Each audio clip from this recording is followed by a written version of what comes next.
It's been a while since I've last posted a video and I'm sorry for that. But to make up for it, I'll be showing you my ranking of worlds in the popular Pvz mod Reflourished. As all of you know, Reflourished adds new worlds and expansions to the previous worlds from the main game. I also wanted to make it clear that every time I say main game, I'm talking about the base game of Plants vs Zombies 2. Also, for every ranking of the worlds, we will mention the level expansions, new plants that are added, and the zombies as well. Note that the footage you'll see throughout this video aren't the first time I'm playing the levels that are going to be mentioned. With that out of the way, let's begin the ranking with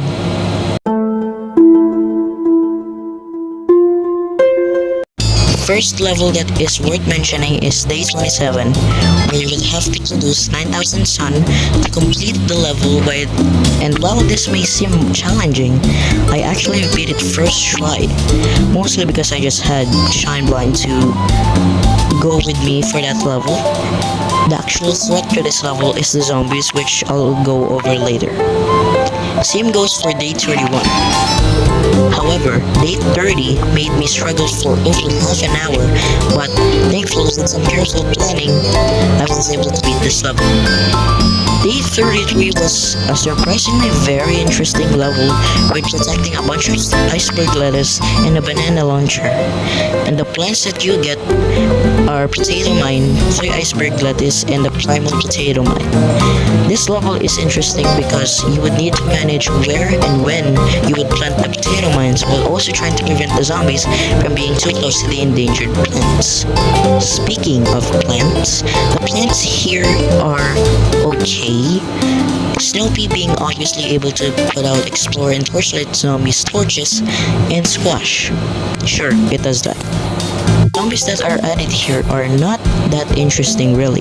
The only ones added here are Pyramid Head zombies and Torchlight zombie, with only one original zombie, which is just a faster explorer with a bit more health. This world zombies is really not that interesting in my opinion. I was really looking forward to seeing Cleopatra Zombie because some things that are exclusive to this mod than the main game is that it uses unused zombies, plants, minecarts, graves, and other things that the main game did not include. But at least they didn't make the first world expansion an easy tutorial world. Therefore, it is B tier.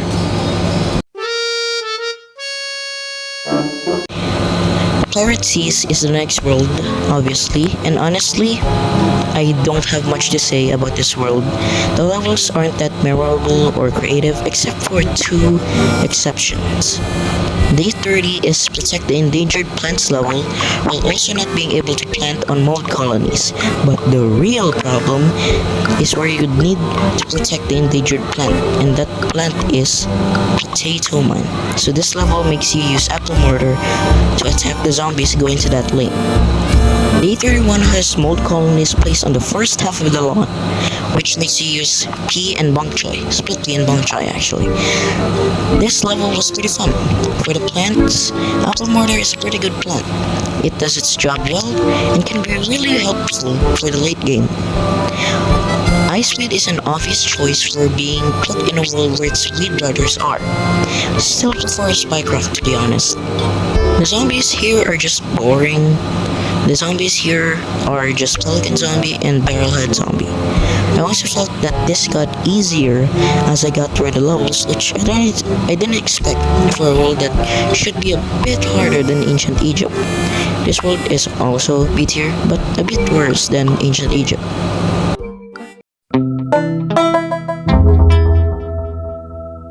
Now this one is one of the best expansions in the mod, in my opinion. Before we go through the levels, I would like to mention that minecarts here are used very creatively than the main game. In that game, they just feel like 40% of the lawn minecarts because of board mechanics, I guess, but in this mod, they are more like a second option for you to use so you can manage the amount of zombies that block the prospector zombies. Now let's talk about the levels. The first one worth mentioning is day 27, where you would need to protect 3 Pvz, one in just one lane and the other 2 on the minecarts. And you only have Pvz as your attacking plant, while the other 2 are a stalling plant and a sun producer. And this level made me stress out throughout the whole level. Any mistake I do could result in me losing, and I really like that. Next is day 30 that had me stressed out the same as day 27, and this was another protected plant which is placed on the minecarts. Some may argue that most levels in this expansion is to protect the endangered plants, but that is to be expected from the whole minecarts gimmick. This mod uses minecarts in a surprisingly fun and creative way, so I don't mind it really. Day 33 is my favorite level out of this whole expansion, with using Hypnoshroom to hypnotize the chickens, and your main attacker is only Bowling Bug, and this is the most fun I've had using the minecarts gimmick. The plants here are excellent, with obviously Tumbleweed being included here, and it's a great counter to push back the Bowl and Rodeo Legend zombies. More on that later. For some reason, I expected Cactus to be included here. I don't know, just something to share. All Tomato is really good here, since it's a powerful laser attack, can really take out a few handful of zombies on the lawn. The zombies here aren't exactly original or anything, but they do make it challenging because of the levels that they are included. Because minecart head zombie is basically just a pyramid or barrel head zombie, but this world uses a lot of levels where you need to protect a plant from being eaten. These zombies can really make you lose the level if you're not paying attention, which I do oftentimes in my playthrough. But the Rodeo Legends made me lose a lot, because they're much faster and stronger than the Bull Zombie. Overall, this expansion was really good. The Reflourished devs did an excellent job making plants and zombies great here, so therefore it is A tier.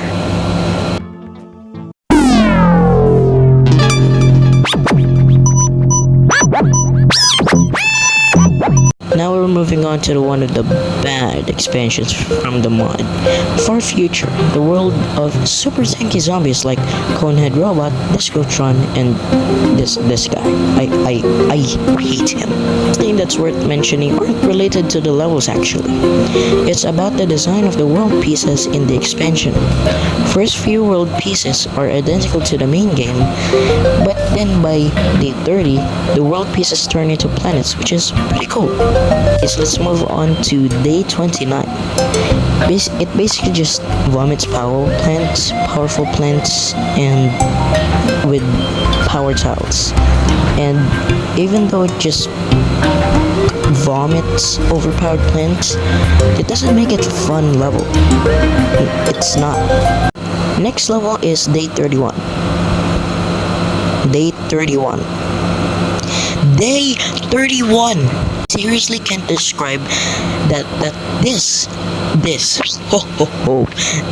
is the hardest level in the entire mod. This level took me days to beat. Not only do I have to do this, the 30,000 sun, not only do I have to survive the given plants with magnifying grass as my attacker for some reason, but I also have to kill this, and every zombie in the world in the exact same time. Day 32, and the rest are thankfully not as hard and slow. And by slow, I mean the robots take a bajillion years to even get to 3 tiles. The zombies fight was boring, to be honest. The plants here are okay. They don't really fit well in the world in my opinion, but they are useful. The last thing I think this world needed was adding more health or speed to zombies. I don't like the far feature in the main game, and in this, I still hit them. But a little more here, and that's why they go down with the D. Honestly, the only thing keeping this world from an F tier is just I don't know. I don't know why I put it in D tier.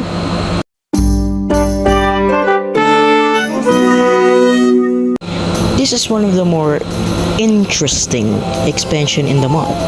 The levels here are fun. An example is day 23, which is a survival potions boost zombies, but you use Hypno Shroom, and the Shroom effect doesn't actually remove the potion boost, which creates a war against boosted zombies and hypnotized boosted zombies. This was an interesting spin to the evil potions gimmick. Day 24 is a produce 5,000 suns level, but you can't use a sun producing plant except for Sunbeam and Sun Gravestones. But using the Sunbeam plus Fusion Plant Fruit, I was able to beat this level easily.